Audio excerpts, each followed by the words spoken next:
Very good. Hi, hello there. Welcome to Spurs 9501, which is Kamal. I'm here in sunny Florida, and I have with me... Well, I'm Steve, and I'm here in rainy London.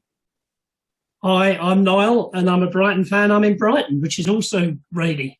Brighton, UK. There you go. Oh, the sun's cracking flags here in Florida. But we're here today, everyone, to talk about... There's been a lot of speculation in the press that potentially Graham Potter may be moving to Spurs. He seems to have risen high up on the in the names of the bookies as one of the favourites.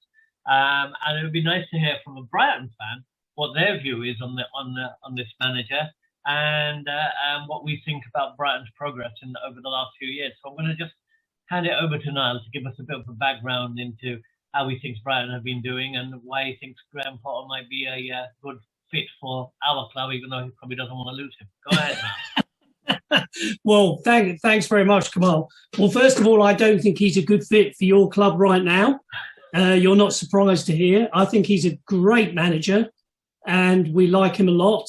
He's been with us for 2 seasons. Although the points may tell a different story because we're near the bottom of the table. We're playing a style of football which is very attractive. West Ham fans didn't agree the other day, but actually it is pretty good.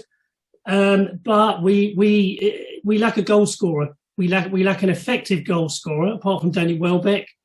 And that's probably the biggest disappointment for us at the moment. It's not to say that Neil Maupay, who's our goal scorer, isn't so good. He does a lot, but we've not been getting enough goals. And that's essentially it. We're about 12 below where we should be. If we were getting 12 more goals a season, we'd be further up the table. So I imagine that's one of the things you're going to want to know is why are we languishing near the bottom in a similar position to where Chris Hughton, also a great manager, by the way, where Chris Hughton had us, an ex-Spurs player too, of course. So we think Potter's great. I think one day maybe he could be a really top manager for a super team. Spurs are my wife's family team, so I love Spurs too. But I don't think he'd be right for you right now. I think probably for you, the issue will be that you want success pretty quickly. He's had an opportunity to build at Brighton. He's been given a chance to build a style of play with a very patient owner. And quite often we lose games, even when we play very well. We often draw games that we should win, and we've thrown away a lot of points. Well, the problem is if he comes to Spurs, if he went to Spurs, I doubt very much you would give him the kind of patience and tolerance that he would need at this time. So I think for his own sake, he needs to build a bit more of a reputation and be given a chance to grow and develop and achieve something with us. And then probably the owner would in a few years' time would be happy to wish him well and send him on his way. So I hope that kind of answers that question. So I think in terms of style and potential, he could be a great manager for Spurs, but not right now. Okay, thanks. Well, Steve, Ray's not with us right now, as you know, but he's been on and on and on about how great Graham Potter is and his catch-all phrase about playing with Harry Kane. We'll have Harry Potter playing for us. What do you think? Well, I mean, I think he's clearly a good manager. Niall was saying about, Spurs wanting success. Well, we haven't had that for some considerable time. So not having success wouldn't necessarily be a change. And we've tried to buy success, haven't we, with the ace tactician and apparently serial winner, Mourinho, and that failed miserably, didn't it? So I think having something a bit different would be good. And we've had this discussion before about it would be good to get someone who's younger and hungrier and wants to put his own stamp on a team rather than, I think, like Mourinho, who comes in, he's got to try and gel this disparate group of players, some of who, really fancy themselves, think they're too good for the team, can't really be arsed, some of them. So I think having a sort of a completely fresh face in there would be really good, and it gives them an opportunity to build their own little empire, which sort of Pochettino did. Pochettino came from Southampton. I mean, arguably Brighton are a bigger club than Southampton in terms of attendances, maybe not historically, but they are. So I think it would be a really good fit, actually. Okay. Well, I mean, but just to open it up a bit, and I'll get a quick response from you. One of the things that we've had is a lot of response from Brighton fans are very passionate. And on our channel, we've been accused of maybe belittling them a bit, which we haven't really. I think Brighton played very well against Spurs in the last game. However, when you watch Brighton play, they have periods of play which are very, very good, and they have some players that can move the ball very fast. They seem to have some good flowing football, and I want compared them to Barcelona, which might have been a mistake. They went on to beat Liverpool as well after that, so I thought I might have been spot on. But since then, they've lost some very simple games that you thought they might win. And the inconsistency that you see from Brighton, it's something that Spurs fans are sick of, because that's all we get all the time. You conceded a late goal against West Ham. You can seem to concede a lot of goals, which is the reason why you're so far down. I know you said that you haven't got a real goal scorer, but what about the fact that you're so inconsistent this season? Yeah, very good point, Kamal. That is the issue. We'll play. We're often the best team in a game. I thought we played well against West Ham yesterday. We outplayed Wolves, for example, last week. We outplayed Palace. We've outplayed lots of teams and ended up and lost, and often drawn. And I think we may have thrown away the most points. I heard one of these stats, and you're right. That's really frustrating, and you can't just blame that on the players. Maybe there's a tactical element to that, which is a bit awry. We were a bit unlucky against Wolves. Lewis Dunk, superb defender, should be in the English squad. He just made a mistake. It's one of those things, possibly cost us the game because he got sent off very early on.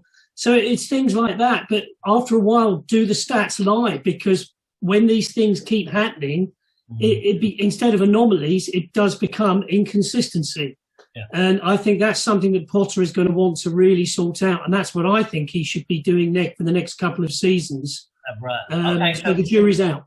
So Steve, if anyone knows about inconsistency and losing games from winning position, it's us, right? Do we want more of that? I think we're back to the key for half of the teams in the league. Can they score enough goals?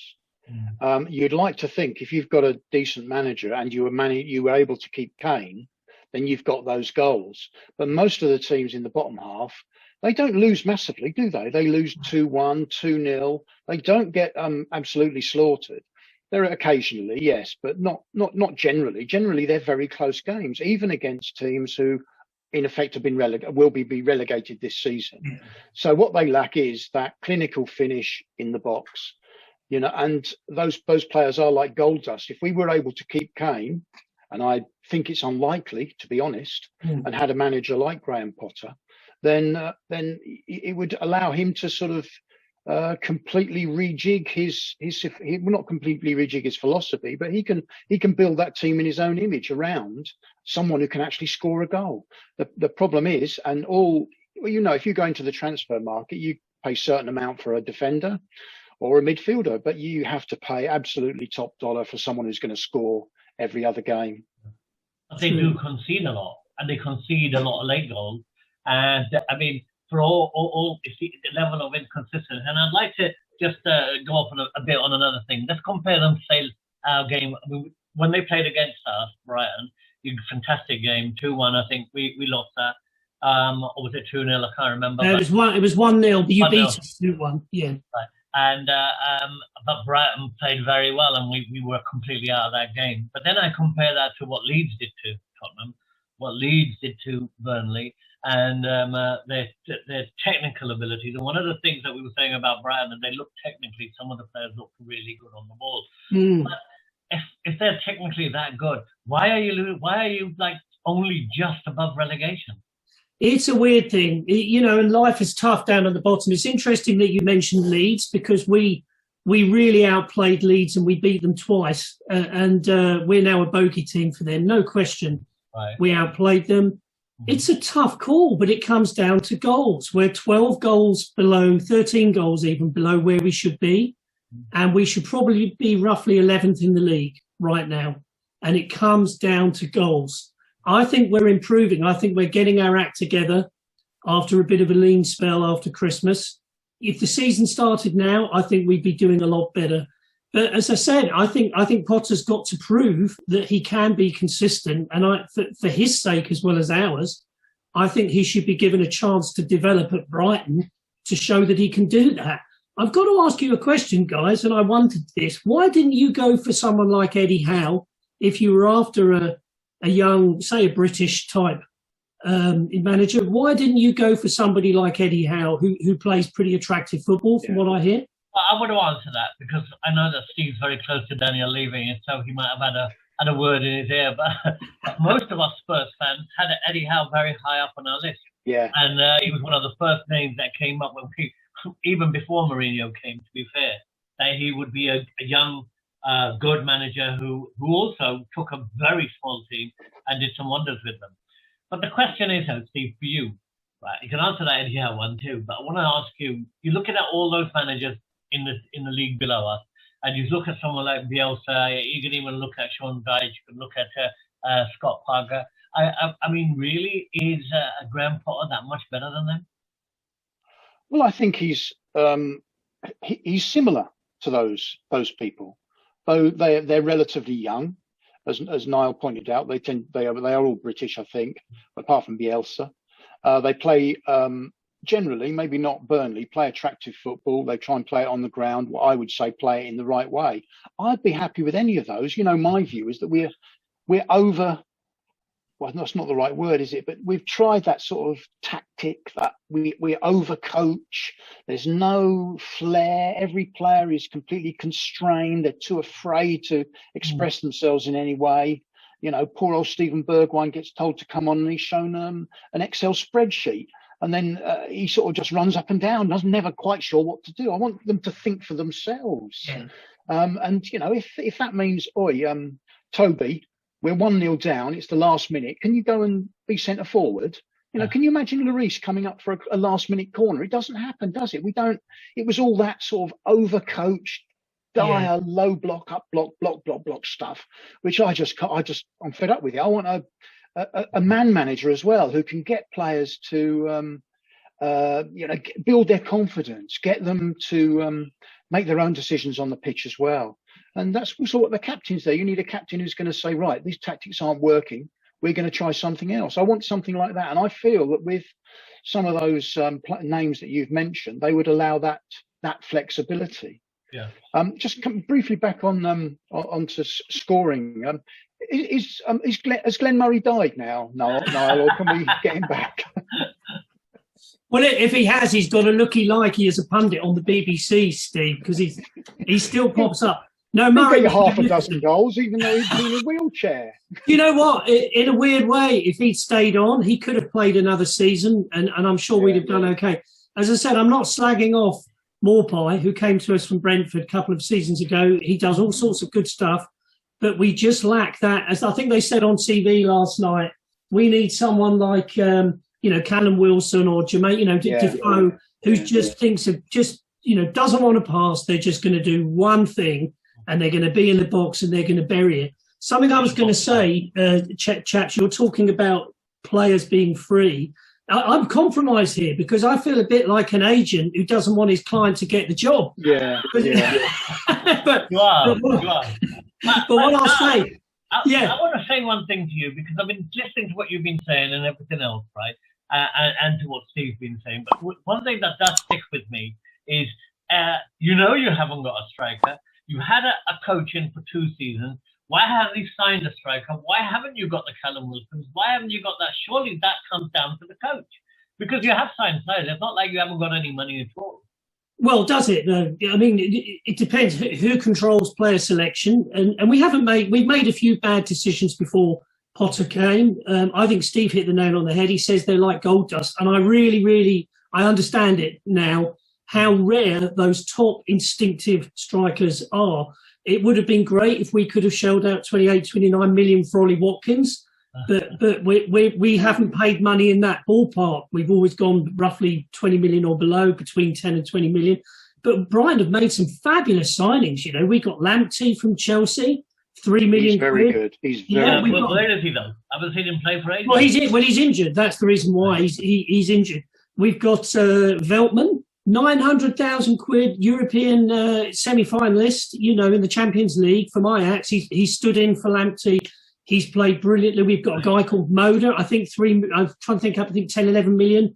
A young player from Poland. There's some very good, attractive players in Brighton's squad. It's just been up front that we've been a little bit unlucky with our signings. What I suppose the other thing I was going to say is that style of play is great. It's just sometimes it's luck as well. And I talk Potter up, but I don't want to talk too well about him just yet. I think for him, if I was representing him, I'd say to him, don't go to a big club yet, not just because I'm a fan of Brighton. I'd be saying to him, you're settled, you can grow, you're not going to be any worse in a couple of years' time. He's got 4 years left on his contract. He's a real prospect. And remember, we would have stuck with him, even if we'd gone down, we would have stuck with him. The owner would have stuck with him from all reports. Would they have done that at Spurs? If Spurs didn't do so well, I doubt it. He'd be on his way, wouldn't he? Yeah, I agree. I agree with Niall. If I was his advisor, I'd say stay there. You're living in a great town.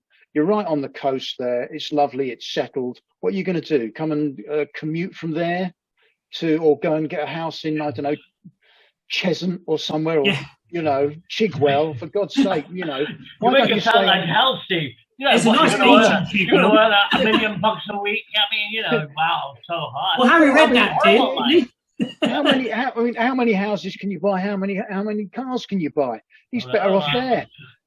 Right, yeah. But I do take one thing from what you just said, Niall, and I'm very pleased that you said that, and I'm sure this is all for all those Brighton fans listening. Remember, the Spurs are the big club here. Thanks for that. So we're the top 6 club. You're the small club.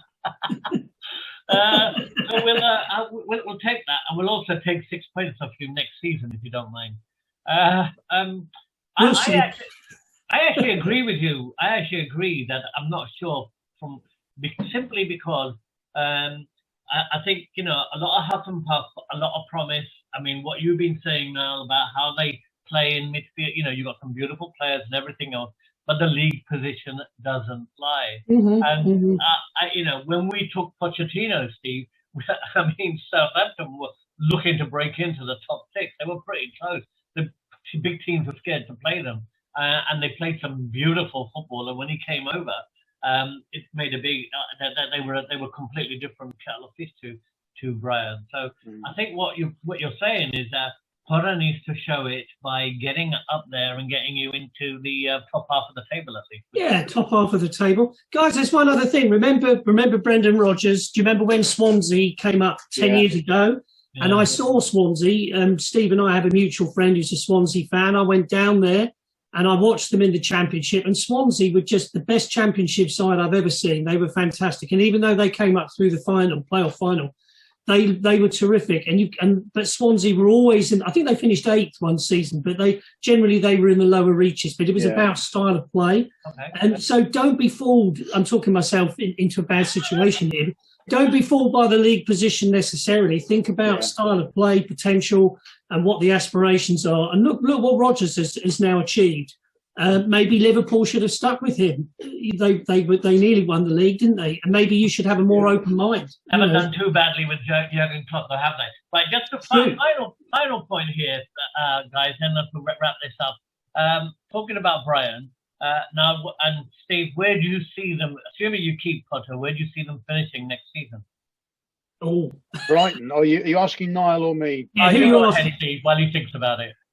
No, I think without getting a striker who can get 10 goals a season, then they're always going to struggle, as would any team, really. So I would think not a dissimilar position to this year, maybe a little bit higher up. But they are playing good football, and certainly they deserve to beat us. Yeah, that's generous of you, Steve. I think, as Steve says, if we can solve the striking problem, whether it's bringing someone in or just doing it in another way, I could see us being 11 and above, maybe top 10. I really think we could. I think we could push on. I think we're an amazingly confident team. We just need to cross that line. That's crucial. And win more games. Being a confident team, that is definitely linked to the manager, because it means the players are comfortable and they're being supported in that man management way. Definitely. Yeah. Right, well, my view, I think, for what it's worth, for you Brighton fans out there, I think the level of consistency has been the big problem in Brighton. Sometimes they play beautiful football. You watch them like they played against us, they played against Liverpool, maybe raise their game, and then drop it against some of the smaller teams, and then look very, very ordinary. And I think if you can get rid of that consistency, you might rise up the table. Otherwise, you're going to be with Norwich. Watford definitely coming up. It's going to be a pretty big struggle next year, because this year, I think what's really worked for Brighton is the fact that we've had 3 teams that came up that looked like they were going straight down, apart from Leeds. Fulham, West Brom, and Sheffield United was a shock of the season how badly they were. But it really wasn't. We haven't had that real relegation struggle. Because I think you're on 37 points, is that right? No, but we're on 38, yeah, but I don't disagree with you. Teams have been relegated on 38, is all I'm going to say. But good luck to Brighton. And I think my view as a Spurs fan is I hope you do keep Graham Potter, and that we get someone who can get us into the top 6, top 4, sorry, maybe even higher. I am not sure that yet he is the man. Steve, final word? I'd still be happy with him, because I think we need that young, hungry manager to take us forward, rather than some, dinosaur who promises everything and delivers nothing. Dinosaur's gone, buddy. No, talk him down. Tell me. Yeah, okay. So to conclude, I think it's a bit too soon. I'd love to see Graham Potter do brilliant in his career. I think he needs another 2 or 3 years with us to really build a reputation, or even take us up higher. Why don't you go looking in Germany? Everybody else is these days. Maybe there's someone over there for you. Nobody wants to come. Yeah, that's right. Even Allegri's running off to Real Madrid. Shouldn't he was mentioned? They wouldn't get a work visa now, would they? No, they wouldn't. That's right. What about her Allardyce? Yeah. Well, thanks, guys. So, this is Kamal in Florida saying goodbye. I think that's been a good chat. Now, would like to say the final. Yeah, thank you very much. Niall in Brighton signing off. Good to see you guys. Thanks for letting me make a case for Potter. Say goodbye to everyone, and thanks very much for Niall for joining us. Yes, and we always finish this, Niall, with a "Come on, you Spurs." Oh, no, you can't ask that. Yeah, I'll say seagulls. Quite right. Fair enough. Thank you. Okay. Thanks, guys. Take care. Right. Thanks. I'm going to have to sign. Wait, we'll stop it here, but I can't stop the recording. But I'm going to sign off and Ray cut it all out and do what he does. Now, I'll leave now. We will. We'll put this up soon, and hopefully you will